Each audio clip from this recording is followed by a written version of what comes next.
Good evening, everyone. My name's Tim. Welcome to Travelex. I'm going to be talking about building products from scratch using a microservices first approach. And we'll be looking at the pros and cons of sort of microservices first versus monolith first. So from monolith to microservices, has anyone been to or heard of a talk with a name a bit like this? Good number of people. Okay, I'm not talking about this. But there are some interesting topics in it. So the idea of if you've already got a monolith and you want to migrate to microservices, maybe it's about scaling independent modules independently or reducing the complexity or increasing modularity of your code base.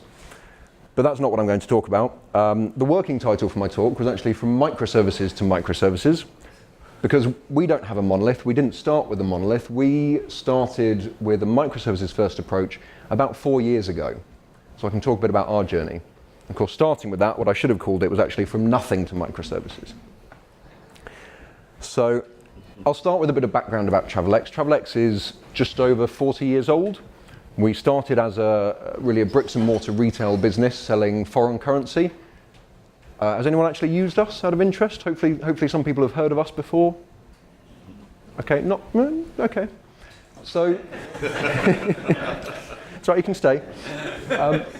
So we've got the retail business that's still very strong. We sell foreign currency. We've got a whole range of other products though. So we've got ATMs, we've got prepaid currency cards. We've actually got so many products that I still learn about new products that I'd never heard we'd got in sort of countries around the world. About 4 years ago, we started a digital transformation. So that, like I said, that's when I joined. There are a number of products that we were looking to build. The idea was, let's try out a few things, let's see what customers like, let's see if we can innovate and put something new into the market. Fail fast, let's see what works. So I joined as part of the team working on a payments platform. Now our remit was build something generic. It should have reusable components so other parts of the business could use it again. It should be scalable. You know, we're very ambitious about how much we wanted it to scale. It should integrate with other Travelex products in the future at some point. So wouldn't it be great if you could have, go to an ATM or go online and top up the balance of your prepaid card or use a mobile app to do the same and have it all come through a platform that would also give us a single customer view. Wouldn't that be great? That was the ambition. So we thought about how we were going to approach this. And we came up with a couple of principles. We said, well, we want to go cloud first. Before this, Travelex, typically it was on-prem data centers around the world. We said we want to go cloud first so that we can build things quickly, we can spin up infrastructure quickly, we can scale, and we don't have to worry about that underlying infrastructure, underlying hardware. We're not experts in that. We build products, we write software, we don't manage hardware, so cloud first was the right thing for us. And microservices first, that's why everyone's here after all. Why did we choose microservices first? Well, the things I mentioned before about the remit, so reusable components, being able to plug and play other Travelex products potentially in the future, and the scalability. So this seemed like the right thing for us. In terms of the tech stack that we've used in our microservices platform, we chose AWS as a cloud provider. In AWS, we used ECS, so 4 years ago when we started, things like Kubernetes, really in its infancy. EKS didn't exist for that reason. Things like Fargate and Amazon, if people have worked with that before, that didn't exist yet. So ECS backed by EC2 was the choice we went with. We were using Docker. In terms of the language for our business logic, we've got quite a range of engineers who'd worked with different languages. We sort of came to a consensus on Java, 8 being the latest version at the time. We considered things like Scala, but we thought it's got quite a high learning curve. Java 8's good to hire for, it's got a good community around it. It seemed like a good choice. And then we were using sort of all the standard Java libraries you'd expect. I won't go into Spring Hibernate details. So the product journey, the first thing we launched was Wire. So this is an international, apologies, it's not too easy to see that on this projector. This is an international money transfer product, direct to consumer. So let's say you want to send money abroad, or maybe you're lucky enough to have a house abroad, and you need to pay for your mortgage, pay for bills, you can use Wire to send money abroad. Very soon after Wire, we pivoted. We pivoted the product proposition that was sat on top of the platform. we had an opportunity to work with a bank in the US, and we started building a proposition to work with banks. Shortly after that, we readied the platform for a launch in Australia and New Zealand.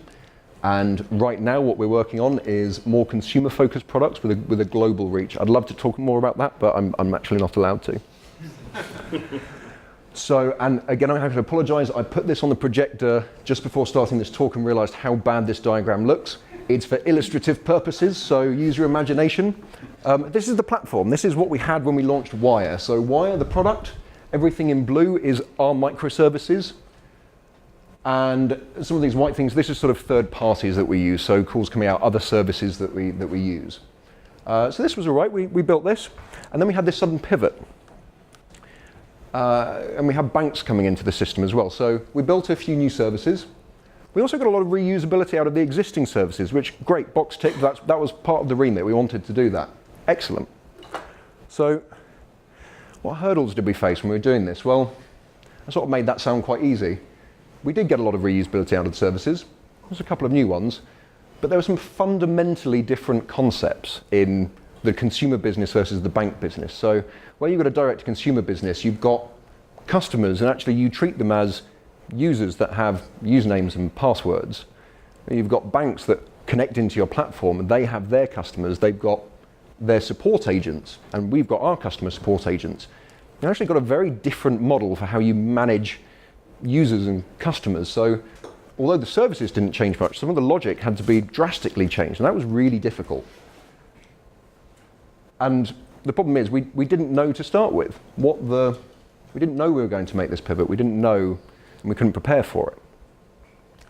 But hang on a minute, didn't we say part of the remit was to build something that was generic, and reusable? So isn't that a bit of a contradiction? Shouldn't we have built for this in the first place? Well, it's really difficult, when you're that ambitious and your ambitions are that broad, to know in advance how your product's going to be used and the direction you want to go in. You can't always anticipate pivots.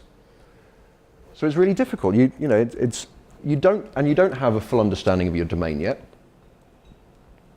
So how does this approach that we went through, the journey we've come through so far, how does that compare back to that talk about monolith to microservices? How did it compare to that?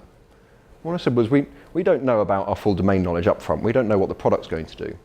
When you've got a monolith, you've already got your products, you've already got the code, and in effect that encapsulates your domain knowledge and your functional requirements.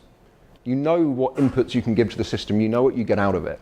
When you do the migration, it's about changing the non-functional requirements, not what the product's actually doing. And your engineers, your product owners, they've been through the process of building it. So they've got the domain knowledge, they've got the expertise, they've learnt as they've built and made mistakes and iterated, so they know this. So one of the things about the monolith to microservices talk is, I always say you've got to identify boundaries. You've got to work out what are your different domains in this monolith, and then you peel them out into separate microservices. And each one of those is a domain. So how do you define these boundaries from scratch when you're starting with microservices and you don't know what your domain is? Well, it's really difficult. You've got to have a guess, basically. You've got to have a guess at where your product's going to go, and you build microservices around that. So what about when those boundaries shift? What about when your requirements change? Changing requirements. Everyone's been there. Well, with a monolith, it's maybe not quite as easy as this, but in some cases you can just do a little refactor, move some code around, maybe hit your key combination in your IDE of choice, rename something, and everything just changed. Great, not too difficult. With microservices, you've got APIs between them. You've got HTTP calls, you've got potentially messaging that goes onto queues. And does that mean that if I put something in this microservice and then I realize actually requirements have changed, wouldn't it be much more sensible for it to be over here? Then actually I might have to even change my infrastructure and move the queues around or change the subscriptions, and there's a big overhead to that. It's really, really difficult. But you've got to work with it.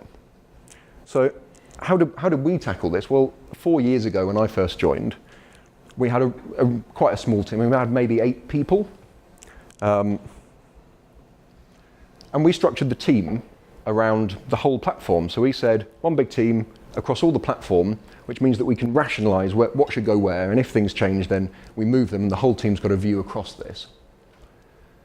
And that worked kind of well. Everything was sensible, or we were able to make sense of things. And then the team grew. So in 2016, we grew to having like 3 times as many people. Three pizza teams, or 2 pizza teams being a term introduced by Amazon, where you have a team that's only big enough that you can feed it with 2 pizzas, American pizzas. Because if it's any bigger, then you start to lose productivity, and that's what we had. Our team grew too much. Meetings got really long. Stand-ups turned to sit-downs.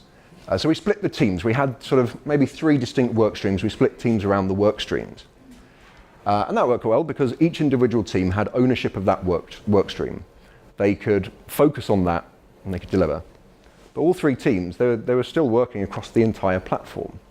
So what did this mean?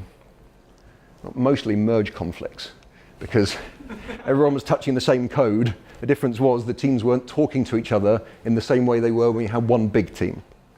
And this is the sort of thing that we face. So who's heard of Conway's Law? A few people. Good, excellent. I love this. I think this is so true, and I refer to this a lot when we talk about team structure. The general idea is the way you shape your organization, the way you shape your teams, will be reflected in the software that you write. So if you've got teams that work across, have cross-domain interests and work across your entire platform, then you're probably going to have quite confused microservices that actually function more as a distributed monolith. Sort of gets away from what we're aiming for, right? So how could we have built the services better? How could we have maybe improved this? Well, how do you cope with shifting boundaries? Maybe it would have been easier if we had better release pipelines. We were able to release things faster, or we were able to add new services really, really quickly so that you didn't add too much logic into one service. Or maybe being able to spin up an environment with, at the touch of a button, let you test things more. But these are all just ways to let you do the same thing faster. You've still got that overhead of having to take something out of one service and put it in another. And bear in mind, when we had this pivot, when boundaries really did change quite a lot because the product changed, we'd already got a live product. So you start making changes to your API and shifting things around, you've got to think about backwards compatibility, and you've got to think about downtime. Has anyone read The Mythical Man Month? A couple of people. I haven't read it actually, but I've heard some great quotes from it. Here's one of them. So, in most projects, the first system built is barely usable, hence plan to throw one away, you will anyhow.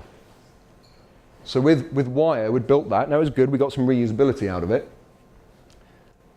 And in terms of teams, we actually did adjust the teams, thinking back to Conway's Law, to fit this more sensibly. We were launching Wire and we said, well, okay, product teams, product-focused cross-functional teams. We had front-end, back-end. We had one rallied around Wire. We had one rallied around the proposition with banks that was sort of coming up in the future. Conway's Law struck. Actually, what happened was our code base, or our services, diverged a little bit into very product-focused things. We want to split those domains in 2.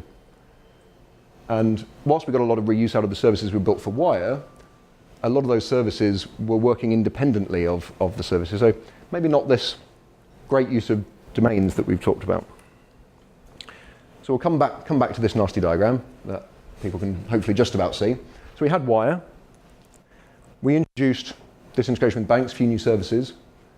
What are we doing now? How are we consolidating this? How are we rationalizing that effect of Conway's Law, which is having product-focused teams that sort of parted our platform a little bit? So basically what we've done, now that we have the full domain knowledge, now that we know where our product is going, we haven't got this broad ambition anymore, we've decided this is the direction we take the platform in. We know what the product needs to be able to do. We have the domain knowledge. So we've started building V2 of our API. So new API, consolidating these ideas, rationalizing these concepts. A few new services again, lots of reusability still, which is nice. And this consolidates those ideas. Now, Wire is something, it's a website that we manage in-house, so migrating that across shouldn't be too difficult. We've got this new thing that powers Wire. Getting banks may be a little more difficult, but all of our new consumer propositions, they can come onto something that's built knowing what we know now, with the power of hindsight, which is a wonderful thing, which maybe with the monolith, where you've already built the system you have, when you're starting building things from scratch, You don't have that luxury. So yeah, maybe one day we get everything running on that. That would be lovely. Let's say hypothetically, we'd actually started with a monolith. We built this wire monolith, we built it quickly with the idea that, well, we know we want microservices, but it's going to be a real headache to start with when we don't have that full knowledge of our domain. We'll build that. What happens when we pivot? Well, we say, with the pivot, we now know everything that our product needs to do. Now we've got this understanding. Now we know the direction we need to go in. Now we can build it the right way, non-functionally too. So we can have this microservices architecture that we wanted all along for all the right reasons. We've still got this monolith over here. But what did we just say? Well, we said, wire something that we have in-house, migrate it across. Now this isn't far off where we're at now, or where we can be in the near future. But you know what? It would have been a hell of a lot easier to get there. It would not have been as painful. I wouldn't have had to sit through those merge conflicts. Probably would have been a lot happier. So, should you build microservices, if you're thinking? First of all, if you've got a simple problem, if you only want to do it because you think it's shiny, simple system, don't do it. It'll be a waste of time and it'll make your life really difficult. So you need to have a complex system, something which you intend to scale, something which is going to expand.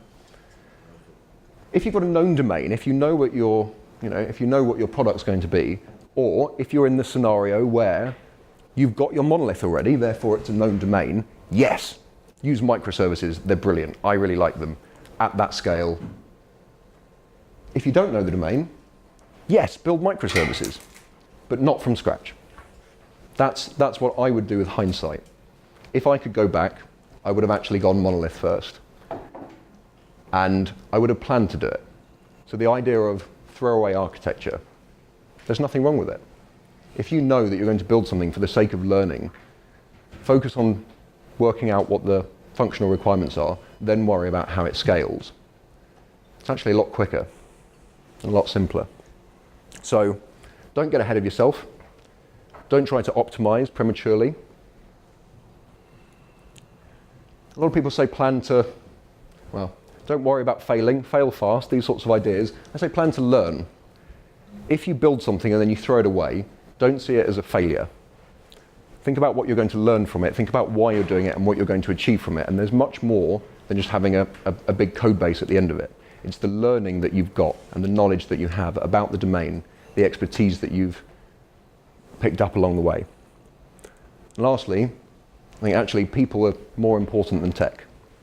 So if you've got that one team and that team's not going to be growing anytime soon, you can have this fantastic microservices architecture, but are you going to have those different domain boundaries? Are you going to have all the benefits of that? Thank you.